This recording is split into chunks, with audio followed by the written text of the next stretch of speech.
नमस्कार विद्यार्थी मित्रांनो, तर आपल्याला बिझनेस स्टॅटिस्टिक्स अँड मॅथमॅटिक्स या विषयाचा तिसरा चॅप्टर सुरू करायचा आहे. ते म्हणजेच काय, तर युनिट थर्ड बर का. ते म्हणजेच परमुटेशन अँड कॉम्बिनेशन.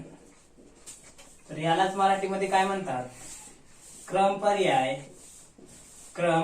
पर्याय आणि वस्तू संयोग, किंवा मग संयोग बी म्हणलं तर चालेल, वस्तू संयोग, हे लक्षात. तर परमुटेशन अँड कॉम्बिनेशन, क्रम पर्याय आणि वस्तू संयोग ह्या चॅप्टर सुरू करण्याच्या अगोदर आपण काय बेसिक प्रिन्सिपल ऑफ काउंटिंग म्हणजेच काय गणनाचे बेसिक गुणधर्म अगोदर बघू की काउंटिंग काय असते. ह्या चॅप्टर मधलाच म्हणजे आपल्याला चॅप्टर मधली बेसिक माहिती कळून जाईल. तर घ्या मग अगोदर काय गणनाचे मूलभूत तत्व. हेडिंग गणनाचे मूलभूत तत्व. यालाच आपण म्हणू शकतो काय बेसिक प्रिन्सिपल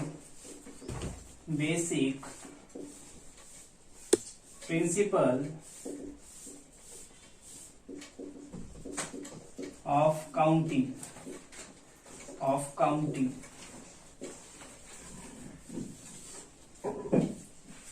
तर अगोदर आपल्याला काय करावं लागेल, आधी समजून घ्यावं लागेल बेसिक प्रिन्सिपल ऑफ काउंटिंगचे दोन तत्व आहेत. ते तत्व समजण्या अगोदर एक उदाहरण बघा.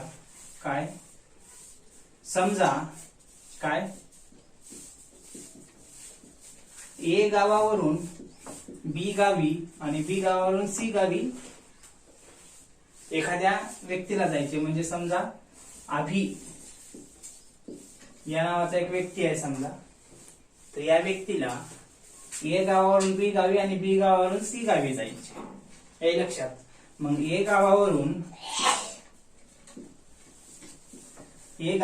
बी गावी जाण्यासाठी 3 मार्ग आहेत आणि बी गावावरून सी गावी जाण्यासाठी 2 मार्ग आहेत, हे लक्षात. तर मग तो हा अभि नावाचा मुलगा किंवा व्यक्ती काय करेल, ए गावावरून बी गावी जाण्यासाठी अगोदर काय करेल, या 3 मार्गापैकी एका मार्गाचा अवलंब करेल, बरोबर. आणि नंतर बी गावी आल्यानंतर बी गावावरून सी गावी जाण्यासाठी 2 मार्गाचा अवलंब करेल. म्हणजे या तर मार्गाचा अवलंब करेल किंवा या तर मार्गाचा अवलंब करेल, बरोबर. म्हणजे ए वरून बी गावी जाण्यासाठी 1, 2, 3 आणि बी वरून सी गावी जाण्यासाठी 1, 2 या मार्गाचा अवलंब करेल, हे लक्षात.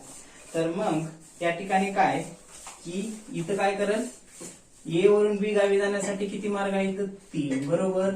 नंतर बी गावावरून सी गावी जाण्यासाठी 2 मार्ग. तर मग त्यानं किती मार्गाचा वापर करू शकतो, भिन्न मार्गाचा, तर 6 मार्गाचा वापर करू शकतो टोटल. कसा, ए वरून बी गावी जाण्यासाठी 3 मार्ग आणि बी वरून सी गावी जाण्यासाठी 2 मार्ग. आता आपल्याला माहित आहे का त्याने या मार्गाचा अवलंब करल का याचा करल का याचा करल, माहित नाही, पण 3 पैकी एकाचा करल, बरोबर. आणि इकडे बी गावावरून सी गावी जाण्यासाठी 2 मार्ग आहे, दोन्ही पैकी कोणत्या तरी एका मार्गाचा अवलंब करेल, बरोबर. पण नक्की माहिती आहे का कोण याचाच वापर करणार नाही, म्हणून हे 3 मार्ग गुणिले हे 2 मार्ग म्हणजे 3 गुणिले 2 म्हणजे 6 मार्गाचा वापर तो करू शकतो. त्याच्याकडे पर्याय आहेत 6, हे लक्षात. हे झालं काय ए वरून बी गावी आणि बी वरून सी गावी जाण्यासाठी हे. आता पहिलं तत्व बघा, काय म्हटले पहिलं तत्व की पहिले तत्व समजून घ्या.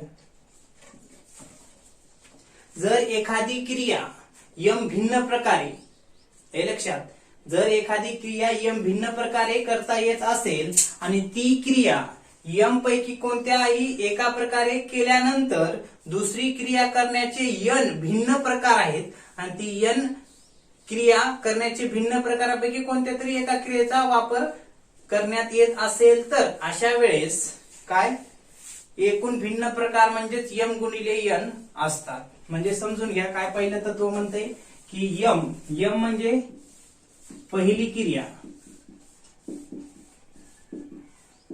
करण्याचे भिन्न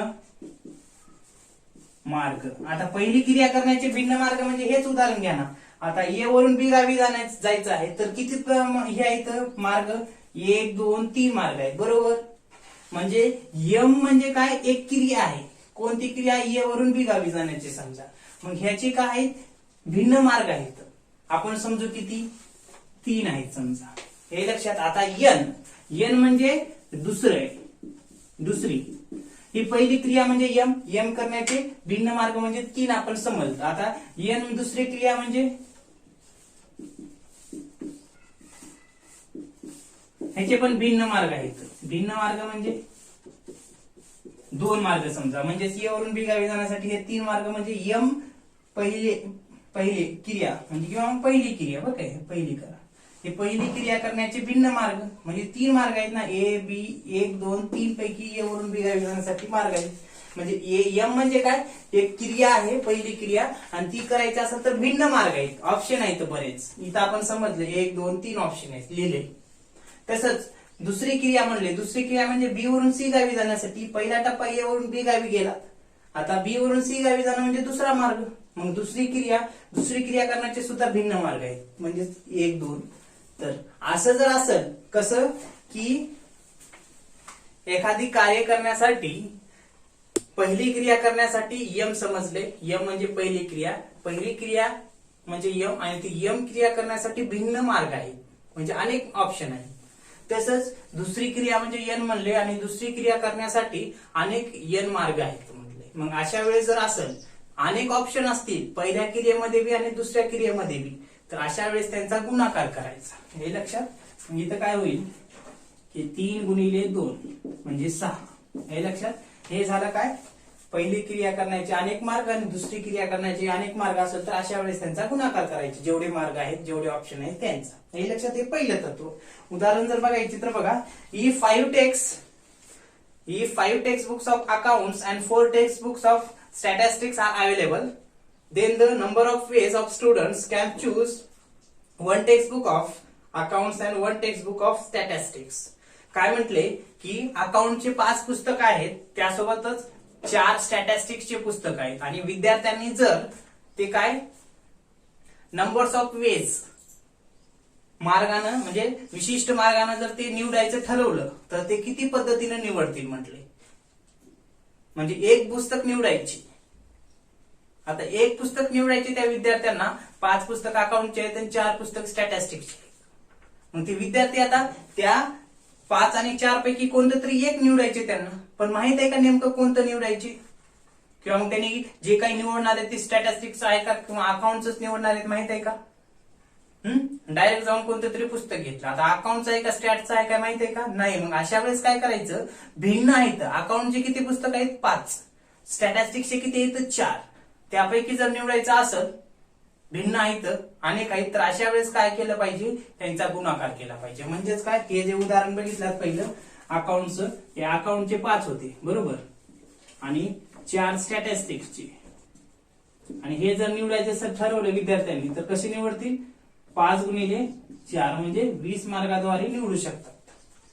हे लक्षात. 5 आणि 4 कारण का तिथं फक्त एकच निवडायचे. नक्की कोणता आहे माहित नाही बरोबर. मग त्यांची बेरीज करता येत नाही. पहिलं तत्व हे सांगतंय आपलं. पहिली क्रिया करायचे भिन्न मार्ग असतील आणि दुसरी क्रिया करण्याचे भिन्न मार्ग असतील आणि जर आपल्याला त्या मार्गापैकी एका मार्गाचा अवलंब करायचा म्हणला तर गुणाकार करावा लागेल. कारण नक्की आपण या 5 पैकी कोणतं पुस्तक घेणार? अकाउंटचे ठीक आहे. मग आता 11वीचा अकाउंट आहे का 12वीचा आहे का फर्स्ट इयरचा आहे का सेकंड इयरचा आहे का थर्ड इयरचा आहे का माहितीये का? नाही. तसं स्टॅटिस्टिक पण कोणत्या वर्गाचा आहे माहितीये का? नाही. फक्त निवडायचे म्हणले. मग अशा वेळेस त्यांचा गुणाकार करायचा. हे झालं. दुसरं उदाहरण घ्या. काय म्हटलंय बघा. एका क्लबसाठी 100 मेंबर लागणार आहेत बरं का. आणि ते 100 मेंबर कसे असणार आहेत की 60 जेंटलमॅन आणि 40 लेडीज असणार आहेत. हे लक्षात.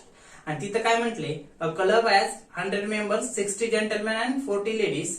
It is required to form a committee consisting of 1 gentleman and 1 lady.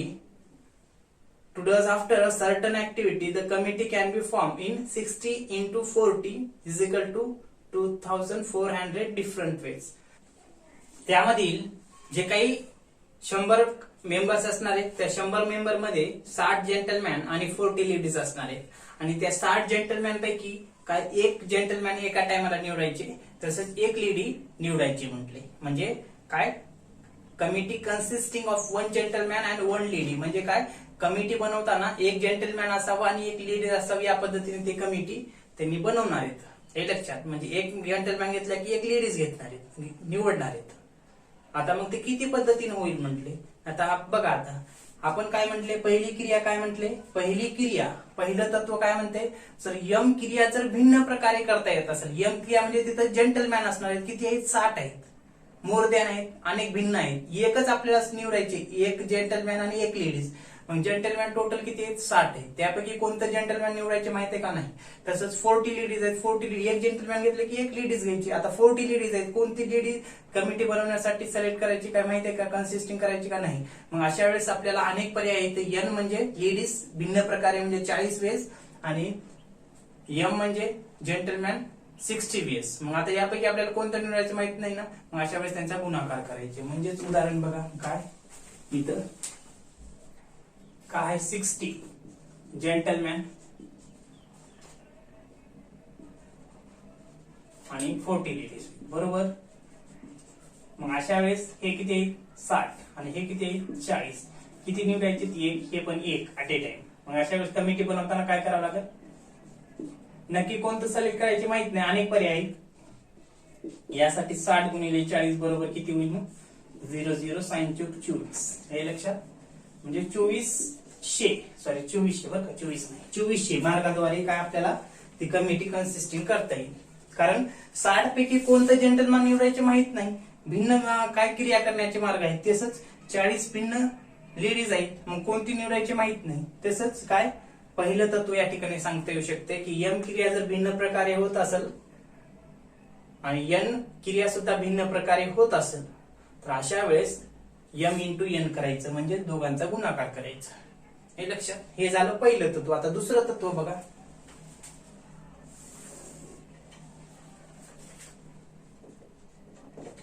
दुसरे तत्व हे गुणाकाराचं तत्व झालं. आता बेरजेचं तत्व काय म्हणले,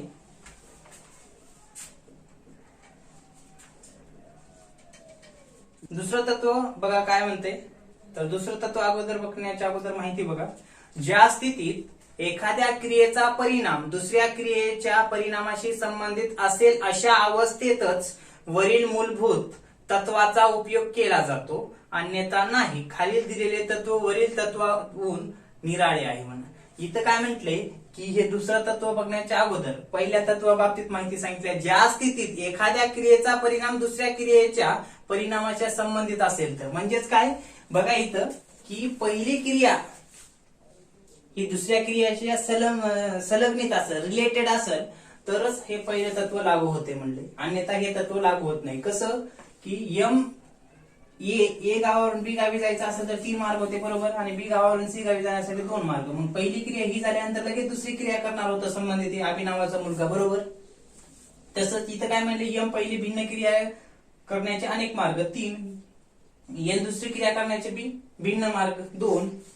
अशा वेळेस 3 गुणिले 2 करायचे. तसंच इथं बघा, अकाउंटचे किती आहेत, अकाउंटचे 5 पुस्तकं होते आणि स्टॅटिस्टिक्सचे 4 पुस्तकं होते. यापैकी अकाउंटचं 1 निवडायचे आणि स्टॅटिस्टिक्सचं 1 निवडायचे. असं जर असेल 1-1 म्हणलं तर त्यांचा गुणाकार करायचं. कोणतं निवडायचे माहित नाही नक्की, म्हणून 1-1 म्हणल्यावर गुणाकार. तसंच 60 जेंटलमॅन 40 लेडीज म्हणले, बरोबर.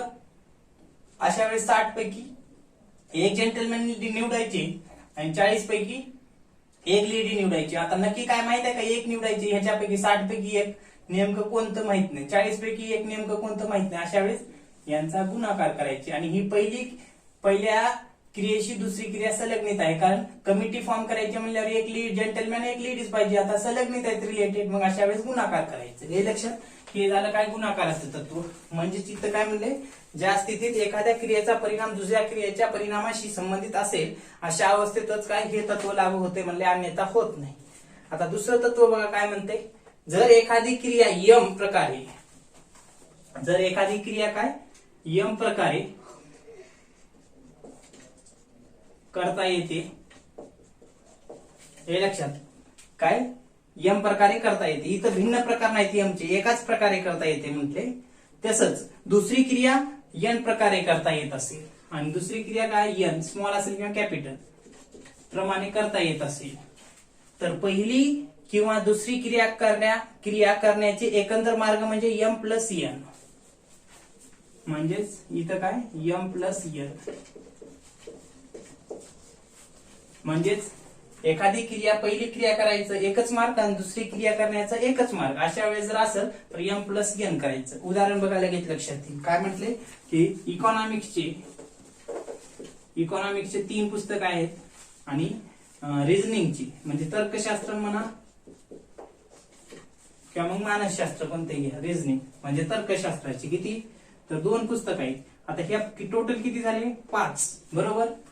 या 5 पैकी एक पुस्तक निवडायचे म्हणा.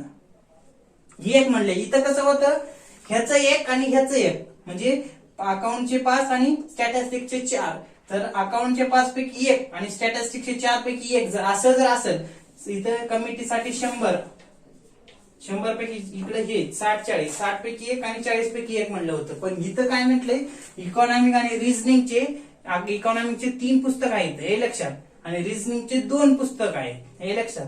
तर यापैकी म्हणजे 3 आणि 2 5 पैकी एकच पुस्तक निवडायचे. इथं काय होतं ह्याचं एक आणि ह्याचं एक होतं बरोबर.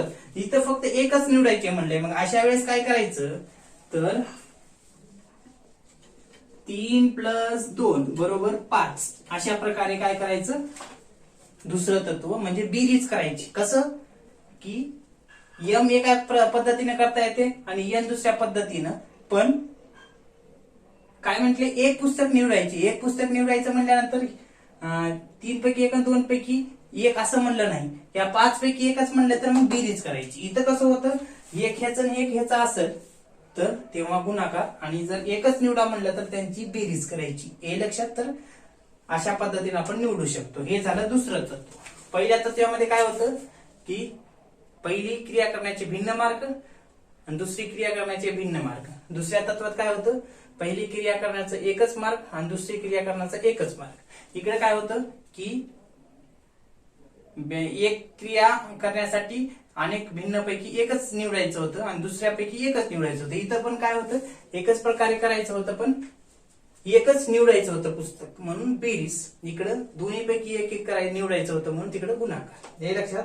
आता पुढलं बघायचं आपल्याला. पुढला पॉईंट फॅक्टोरियल. फॅक्टोरियल बघा काय असते फॅक्टोरियल.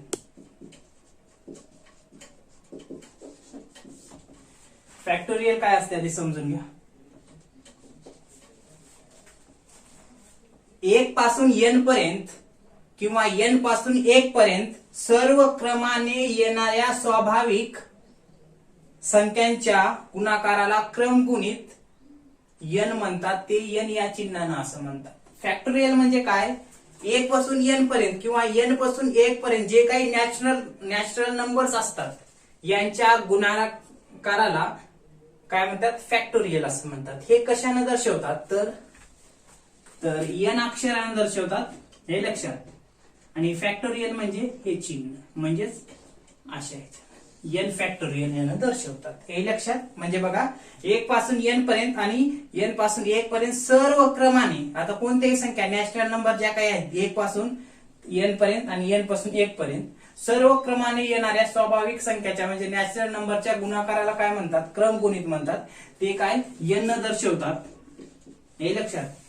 गुणाकार n न दर्शवतात आणि काय म्हणतात त्याला क्रमगुणित म्हणतात. फॅक्टोरियल म्हणजे काय क्रमगुणित आणि n काढलं जाते आणि त्याच्या पुढे असं फॅक्टोरियल म्हणजे असं चिन्ह दिलं जातं हे लक्षात. तर आता फॅक्टोरियल काय असते समजून घ्या. समजा आता काय म्हटले 5 फॅक्टोरियल म्हणलं असं जर समजा उदाहरण दिलं 5 फॅक्टोरियल म्हणलं तर आता आपल्याला किंमत काढा म्हटलं तर याची आपल्याला फोड करावं लागते. कसं तर बघा 5 गुणिले 4 गुणिले 3 गुणिले 2 गुणिले 1 हे लक्षात असं काढावं लागते. नंतर यांचा गुणाकार करावा लागते. 5 चोक 20 20 त्रिक 60 60 दोन्ही 120 120 एक 120 किती आलं 120 आलं. कळालं. फॅक्टोरियल म्हणजे दुसरं तिसरं ऑब्जेक्टिव्हला येते बघा फॅक्टोरियल काय असते, तर तिथं मग एक पासून एन पर्यंत किंवा मग एन पासून 1 पर्यंत जे काही नॅचरल नंबर्स असतात त्यांच्या गुणाकाराला काय म्हणायचं, क्रमगुणित म्हणजेच फॅक्टोरियल असं म्हणायचं. ते एन चिन्हानं दर्शवलं जाते आणि त्याच्या पुढे एन दर्शवलं जाते संख्या आणि त्याच्या पुढे हे फॅक्टोरियल चिन्ह दिलं जाते, म्हणजेच एन फॅक्टोरियल असं म्हटलं जाते, क्रमगुणित. हे लक्षात. आता हे फॅक्टोरियल किमती आपल्याला समजून घ्यावं लागते. 10 पर्यंत जवळपास 7 पर्यंत काय फॅक्टोरियलच्या किमती बघा काय बघा. मग एक फॅक्टोरियल शून्याची किंमत एकच असते बरं का. इकडे आपण तुम्हाला दाखवू समजू. एन म्हणजे संख्या आणि एन फॅक्टोरियल म्हणजे त्यांचा गुणाकार बरं का. शून्य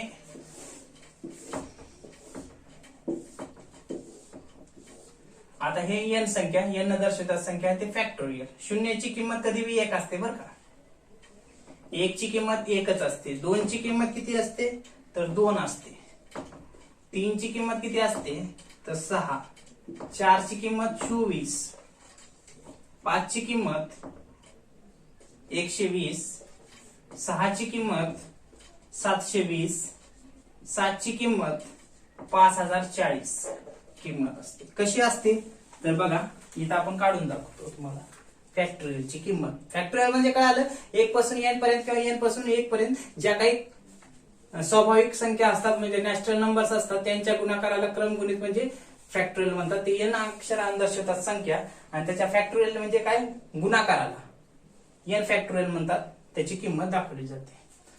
एन म्हणजे संख्या नॅचरल आणि एन फॅक्टोरियल म्हणजे क्रमगुणित म्हणजे गुणाकार करून आलेली त्यांची संख्या. शून्याचा गुणाकार शून्यच असतो म्हणजे काय, तर बघा आता the value of 0 is 1 according to the convention for an empty product. आता एम्प्टी प्रोडक्ट जरी असलं तर त्याच्यासाठी एकच किंमत म्हटली जाते बरं का. आणि एकची किंमत एकच असते. The value of 1 is 1. बघा आता शून्याची इथं काढून दाखवतो. तर ही किंमत 0. आता 0 फॅक्टोरियल असेल ह्याचं जर हे करायचं झालं तर 0ची किंमत एकच असते बरं का. त्यानंतर 1 फॅक्टोरियलची किंमत काय असते, एकच असते म्हणजे एकच असते बरं का. आता 2 फॅक्टोरियल जर दिलं किंमत काढा म्हणलं तर 2 गुणिले 1 करायचं, 2च इथे. आता 0ला काय एम्प्टी असते, मग एम्प्टी असल्यावर एकच समजायचं, 1 ची किंमत पण एकच समजायचं गुणाकारात. नंतर 2 फॅक्टोरियल जर दिला असेल त्यांचा गुणाकार फोड करायची, 2 ची फोड 1 येईपर्यंत करायची, 2 गुणिले 1 2च इथे. 3 ची फोड करा 3 फॅक्टोरियलची, 3 गुणिले 2 गुणिले 1 किती द्या, 3 दोन्ही 6, 6 1 6, 6 आली. इथं आलं का. 0ची किंमत एकच, 1 ची किंमत एकच, 2 ची किंमत 2, 3 ची किंमत 6 आलं. 4 ची किंमत बघा आता 4 फॅक्टोरियल बरोबर फोड करायची 1 पर्यंत. 4 गुणिले 3 गुणिले 2 गुणिले 1 किती येते, 4 1 12 12 2 24 24 1 24 आलं लक्षात. त्यानंतर 5 ची किंमत काढून घ्या. तसंच 5 गुणिले 4 गुणिले 3 गुणिले 2 गुणिले 1 गुणाकार झाला 5 20 3 60 60 2 120 120 1 120. 6 ची किंमत काढून घ्या. हे झालं 6 गुणिले 5 गुणिले 4 गुणिले 3 गुणिले 2 गुणिले 1 काय 6 30 30 चौक 20चे 20 त्रिक किती येते 260 का किती येते गुणाकार यांचा 6 30 30 चौक 120 120 त्रिक 240 240 360 360 दोन्ही 720 720 येते 720 1 720. तसंच 7चा तसंच 8चा 9चा काढता येऊ शकते. 7 गुणिले 5 6 गुणिले 5 गुणिले 4 गुणिले 3 गुणिले 2 गुणिले 1 यांचा जर गुणाकार केला तर 5040 येतो. हे लक्षात. हे झालं फॅक्टोरियल बरं का. ऑब्जेक्टिव्हला येते काय क्रमगुणित म्हणजे काय आणि ते कोणत्या अक्षराने दर्शवलं जाते तर एन फॅक्टोरियल बरं का. एन फॅक्टोरियल फॅक्टोरियल म्हणलं की एन फॅक्टोरियल बरं का. एन म्हणजे काय संख्यासाठी, फॅक्टोरियल म्हणजे गुणाकार, क्रमगुणित म्हणतात त्याला. एन फॅक्टोरियल म्हणजे क्रमगुणित. हे लक्षात. तर एवढं या लेक्चर मध्ये सांगता येऊ शकते. राहिलेला भाग आपण पुढल्या लेक्चर मध्ये बघू. ओके.